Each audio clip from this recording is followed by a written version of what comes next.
For Intruders TV. I'm with Geoffrey Sommer from AC Propulsion. Thank you for being here. I would like to know briefly what it is. What are you doing? We do electric vehicles, we do powertrains for electric vehicles, components for electric vehicles, and the electric vehicles themselves. The cars that we actually build are converted cars that are sold, currently cars that are sold on the Japanese and United States market. We have a conversion of a car that's sold in America as the Scion XB. Scion is a Toyota brand. We are going to be producing a new car, which will be a world car which meets international safety standards, international regulations, so that we can maximize our sales prospects. Wow, for the regular people watching this video, it's cars like we could have, you and I, yes. Yes, indeed. It's not like a prototype or... No. We actually have sold them to people like you and me, generally high net worth individuals. We are in the high end of the electric vehicle market. So we're not talking about golf carts. We're talking about cars which can have perhaps a top speed of maybe 160 kilometers per hour. Fast enough to get a speeding ticket in most countries. The range in terms... Sport cars, regular cars... Well, we had a sports car, and we sold a few of them. But the problem with sports cars is that you have to have a compromise in your living standard for a sports car. For an electric vehicle, you have compromises that are unavoidable. It takes a while to charge them up. It takes a certain adaptiveness because of the fact you have to maybe... if you're doing a very long trip, it might be something that you're not able to do because your range has been, in the past, fairly poor. That's improving a lot, very rapidly. In the future, that's going to not be so much of an issue. But we see a much larger market size for a more useful vehicle, something which a family can have. Now, the current cars are limited in sales prospects because of the fact that the batteries are so expensive. We have large battery packs. However, the trend of the battery cost is very much downhill fast. So we're expecting that in the next few years we ought to be able to, with economies of scale, larger production rates, that would be able to get that cost down. Another big thing that we're doing with our electric cars is that we are working with public utilities for something called vehicle-to-grid. That's a concept where we have the electric vehicles that an owner might have parked and not be using at the time, plugged into the electricity grid. The electricity then is available to the public utility to draw from if it needs to. It does that for balancing purposes. It's called ancillary services, and the electric company is willing to pay the car owner money for that service.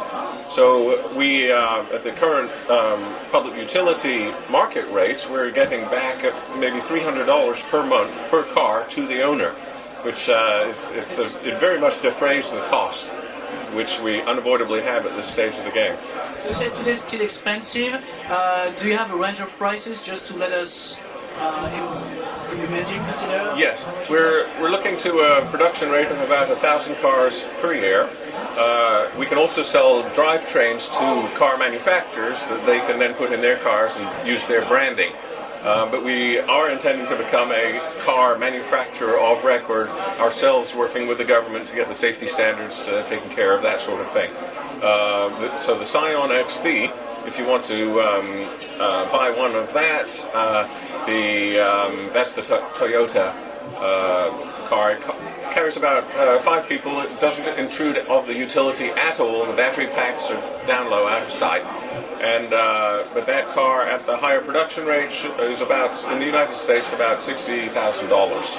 So it's not something which the average person can afford, but a lot of people. Double price for the same kind of thing. A lot of people can, and especially with congestion charges, which right now in London, you're familiar, for cars to get into the central London area, it's extra cost. Electric vehicles are free. It doesn't cost anything. City of New York is implementing congestion charges with any likelihood, and what we're looking forward to is getting that market so that we can actually have cars, electric cars, enter the City of London, for example, and have some utility into the City of London.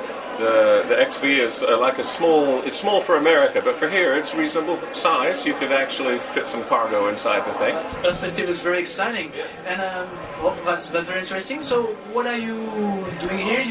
You're looking for expanding the market, finding partnerships, or meeting brand? You have Peugeot and Citroën PSA here. Yes. Are you expecting to... Two things really. We are rapidly expanding our production capability. Because of the recent green resurgence, as it were, and we have a market capacity, a production capacity that we need to find customers to fill, because we might get one big order from a car company and then all of a sudden that order tails off. So the name of the game, expanding production capacity, is that we need to line up customers for the cars. When I say customers, I'm talking beyond retail markets. I'm talking about public utilities. We have sold individual cars by ones and twos for demonstration projects to public utilities for the vehicle-to-grid, for example, and to organizations like the California Air Resources Board, and to car companies, so that they can try and keep abreast of our technology, because we are generally way ahead of the car companies. We started out in business. The founder of Propulsion was the designer of the original General Motors EV1 prototypes, electric drive system, went into business for himself, and that was 15 years ago. So we've had 15 years ago to become the best in the business. So a lot of the cars you see on television using electric powertrains, it's not advertised very well, we keep very quiet, but they're ours, you see. One car which is getting a lot of attention these days is the one in California called the Tesla Roadster. I have seen that, very impressive. Yes, that car, actually, we have a history with Tesla. We licensed our technology to Tesla. We get royalties on the Teslas that they sell. It's not widely known. So I guess your sport car will be impressive as theirs, right? Well, the point is that we have no need really to do a sports car, because Tesla's doing it for us in a way. They sold it out, everything, right? Yes. So what we're interested in, though, is exploring other areas of the marketplace. Well, expensive at first, so that means you need a certain level of refinement of the car. The thing about luxury cars is that they're very heavy. You put in lots of luxury features, wood, sound deadening, and it's a bit of a challenge to get that weight down to where it becomes efficient for an electric vehicle. Does not mean to say that that's impossible. So we want to keep the market possibilities large, that's the point. So back to your question of what we want to do, I'm over here with the intention of attracting partners, industrial partners, whether it be utilities or car companies, as you mentioned, and also investment. We have a degree of capitalization, but again, we want to expand as rapidly as possible so we can catch the wave. And what about the California Tech Showcase? As long as we are now almost at the end of the first day, how is your feedback? How do you feel about this conference? Oh, very interesting. I think it's a very useful forum, and have a lot of meetings lined up. And to play some key partnerships, key contacts? Potentially, yes. In this business, you have to keep in mind that market advantage is sometimes attached to a level of discretion. So there are things we can't exactly say on air about who we're actually talking to, but it is very encouraging what's happening. So this kind of event is very good for you to have a step or outpost on Europe. Yes, indeed. Is there any market in Europe you are targeting more than others, like Germany? Absolutely. We're targeting two primary markets because of their size, their trajectory, if you will, and their acceptance of the technology. We're looking at expansion into Europe, also Asia. Well, yes, you told me that you were in Japan also, selling cars in Japan. So what's working there? Why electric cars is interesting? Oh, not yet. Oh, okay. It's based on a car which is sold on the Japanese market. Now, what we intend to do is have a car we can sell on the world market, you see. But in order to do that, we can't build 100,000 cars a year. So we have to start in a phased progression to ramp up that capability. We can build 1,000 a year, but in order to get beyond that, there's going to have to be some involvement with a larger production facility, a larger company. what we offer is we have the track record, we have machines that work. With Green popular right now, it's easy to do a website. It's easy to do a car with a nice, sexy picture.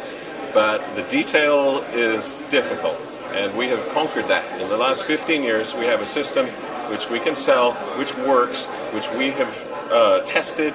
We have an electric car that has driven 134,000 miles, and they're very reliable systems once you know how to be careful with the batteries, treat them right, computer controlled, take care of the temperature. Lots of little details, and it takes a long time to get good at it, and that's where we are now.